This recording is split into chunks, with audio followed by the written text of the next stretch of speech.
அரசியல் மேடை நேயர்களுக்கு அன்பு வணக்கம். தமிழகத்தையே உலுக்கிய, தமிழகத்தையே சோகத்தில் ஆழ்த்திய ஒரு சம்பவம் முடிவுக்கு வந்திருக்கிறது. இன்னைக்கு என்ன சம்பவம்? விளாத்திக்குளம் +2 மாணவி பாலியல் வன்கொடுமை செய்யப்பட்டு கொலை செய்யப்பட்ட சம்பவம் அது முடிவுக்கு வந்திருக்கு. அவங்க பெற்றோர்கள் விடாப்புடியாக இருந்தாங்க, ரொம்ப ஸ்ட்ராங்காக இருந்தாங்க. குற்றவாளியை கண்டுபிடிக்கிற வரைக்கும் என் குழந்தையோட உடலை, என்னோட மகளோட உடலை நாங்கள் வாங்க போகிறது கிடையாது அப்படின்னு உறுதியாக நின்னாங்க. இதன் மூலமாக அவங்க இந்த தமிழ்நாட்டிற்கு ஒரு மிகப்பெரிய பாடத்தை கற்றுக் கொடுத்துருக்காங்க. அந்த குற்றவாளியை பிடிச்சிருக்காங்க. குற்றவாளியை பிடிச்சோன்னே தான் சொன்ன மாதிரியே உடலை வாங்குறாங்க. இன்றைக்கி உடலை வாங்கும்போது ஒரு கருப்பு பேட்ஜை அணிஞ்சு அந்த பெற்றோர்கள் போய் அந்த உடலை வாங்கியிருக்காங்க. தன் மகளோட உடலை வாங்கியிருக்காங்க. அந்த மாணவியினுடைய தந்தை பேட்டி கொடுக்குறாரு. இன்றைக்கி இதுதான் தமிழ்நாட்டில் நடக்கக்கூடிய கடைசி பாலியல் வன்கொடுமையாக இருக்கணும், இதுதான் கடைசியாக இருக்கணும் அப்படின்னு சொல்கிறார். இது மாதிரி எத்தனையோ பெற்றோர்கள் சொல்லிட்டாங்க.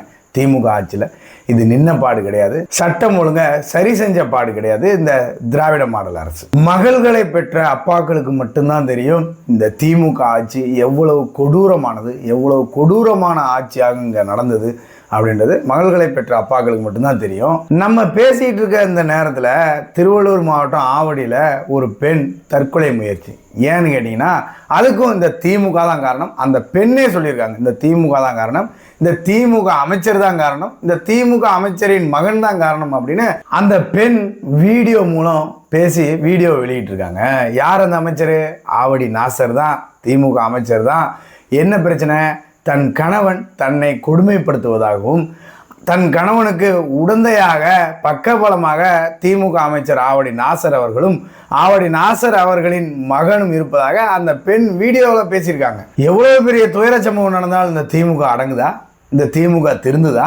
பாருங்க, இது பெண்களுக்கான ஆட்சியா இல்லை பெண்களின் பாதுகாப்பை உறுதி செய்த ஆட்சியா? ஒரு புடலங்காயும் கிடையாது. அண்ணாமலை அவர்கள் கேள்வியாக கேட்டிருக்காரு, ஒரு சரித்திர பதிவேடு குற்றவாளி ஜாமீனில் வெளிவர அளவுக்கு இந்த திமுக அரசு அந்த வழக்கை மெத்தனமாக கையாண்டிருக்கிறது அப்படின்னு சொல்லியிருக்காரு.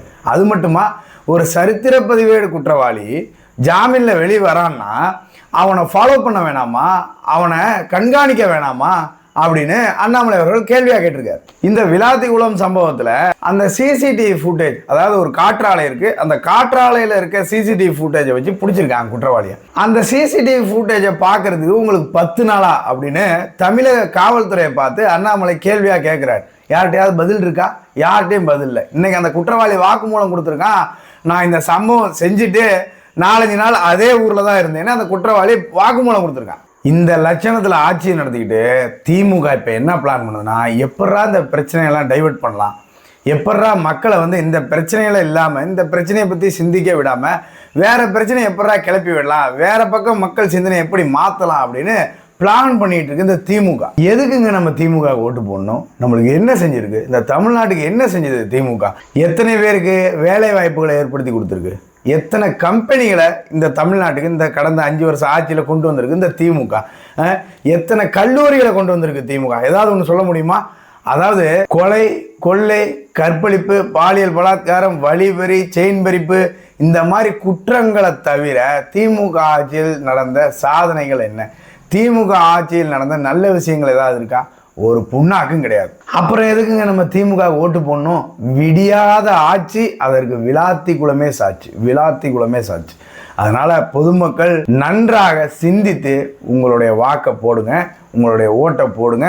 தயவு செய்து திமுகவுக்கு மட்டும் ஓட்டை போட்டுறாதீங்க.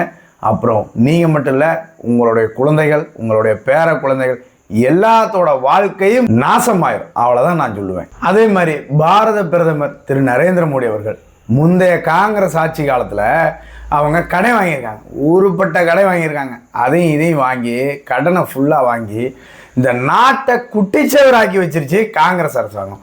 பாரத பிரதமர் திரு நரேந்திர மோடி அவர்கள் ஆட்சி பொறுப்பு வந்த பிறகு கொஞ்சம் கொஞ்சமாக நமது நாட்டை மீட்டெடுத்து வந்து கொண்டிருக்கிறார். காங்கிரஸ் ஆட்சி காலத்தில் வெறும் ஆயிலுக்கு மட்டும் காங்கிரஸ் வாங்கின கடன் எவ்வளவு தெரியுமா? 1.5 லட்சம் கோடி, 1.53 லட்சம் கோடி. இதுக்கு வட்டி எவ்வளவு தெரியுமா? 1.70 லட்சம் கோடி. அதாவது அசலை விட வட்டி அதிகமாயிருச்சு. இதை ரெண்டையும் சேர்த்து இந்த கடனை அடைத்திருக்கிறார் பாரத பிரதமர் திரு நரேந்திர மோடி அவர்கள். வெறும் ஆயில் பாண்டுக்கான கடன் மட்டும் இது. காங்கிரஸ் ஆட்சி காலத்தில் வாங்கின கடன் மட்டும் இது. இதற்கெல்லாம் நம்ம எல்லாரும் இந்த நாட்டின் குடிமகனாக பாரத பிரதமர் திரு நரேந்திர மோடி அவர்களுக்கு நன்றியை சொல்லியே ஆகணும். அதாவது நம்ம நாடு கடன்ல இருக்குன்னா நம்மளும் கடன்ல இருக்கோம்னு தான் அர்த்தம். இந்த மிகப்பெரிய கடனை அடைத்திருக்கிறார் பாரத பிரதமர் திரு நரேந்திர மோடி அவர்கள். இந்த மாதிரி இன்னும் எத்தனை லட்சம் கோடி காங்கிரஸ் நம்ம நாட்டு மேல நம்ம நாட்டை அடமானம் வச்சு கடன் வாங்கியிருக்காங்களோ தெரியல. இவங்களுக்கு எதுக்கு சார் நம்ம ஓட்டு போடணும்? காங்கிரஸுக்காக இருக்கட்டும், காங்கிரஸ் இருக்கின்ற கூட்டணிக்காக இருக்கட்டும், திமுகவுக்காக இருக்கட்டும், இவங்களுக்கு எதுக்கு நம்ம ஓட்டு போடணும்? திமுக இப்போ தமிழ்நாட்டை 9.5 லட்சம் கோடி கடன் வாங்கியிருக்கு. தமிழ்நாட்டு மேலே தமிழ்நாட்டை அடமானம் வச்சு 9.5 லட்சம் கோடி கடன் வாங்கியிருக்கு. அதாவது 50 வருடமாக ஆட்சி செஞ்ச எல்லாரும் சேர்த்து 50 வருடமும் சேர்த்து வெறும் 5 லட்சம் கோடி தான் வாங்கியிருக்காங்க. ஆனால் இந்த திராவிட மாடல் அரசு இந்த கடந்த 5 வருடத்தில் மட்டும் 5.5 லட்சம் கோடி வாங்கியிருக்காங்க. அப்போ பாருங்க, அப்போ இந்த கடனை யார் அடைப்பா? காங்கிரஸ் வாங்கின கடனை பாரத பிரதமர் திரு நரேந்திர மோடி அவர்கள் அடைச்சிட்டார். இந்த கடனை திமுக வாங்கின கடனை யார் அடைப்பா? இதையும் பாரத பிரதமர் திரு நரேந்திர மோடி அவர்களும் எடப்பாடி பழனிசாமி அவர்களும் சேர்ந்து தான் அடுத்து வருகின்ற என்டிஏ ஆட்சியில் அடைக்க போறாங்க. அது உறுதி. ஆனால் இந்த திமுக காங்கிரஸுக்கு நம்ம ஏன் ஓட்டு போடணும் அப்படின்றத மட்டும் நீங்கள் சிந்திச்சு ஓட்டை போடுங்க. யோசிங்க மக்கள், நீங்கள் யோசிக்கணும். அதாவது உங்களுடன் ஸ்டாலின் மனு வாங்கினாரே, அந்த மனுக்கெல்லாம் என்னாச்சு? நம்மகிட்ட மனு வாங்கினாரே, அந்த மனுலாம் என்னாச்சு அப்படின்னு யோசிங்க. இதுக்கு முன்னாடி 2021 பெரிய பெரிய பெட்டி வச்சு உங்ககிட்ட மனு வாங்கினாரு, அந்த மனுலாம் என்னாச்சு அப்படின்றதெல்லாம் நீங்கள் யோசிக்கணும். பழசை மறந்துடக்கூடாது. மறந்துட்டு திருடங்கையிலே சாவியை கொடுத்துட்டு குத்துது குடையுதுன்னா ஒன்றும் பண்ண முடியாது.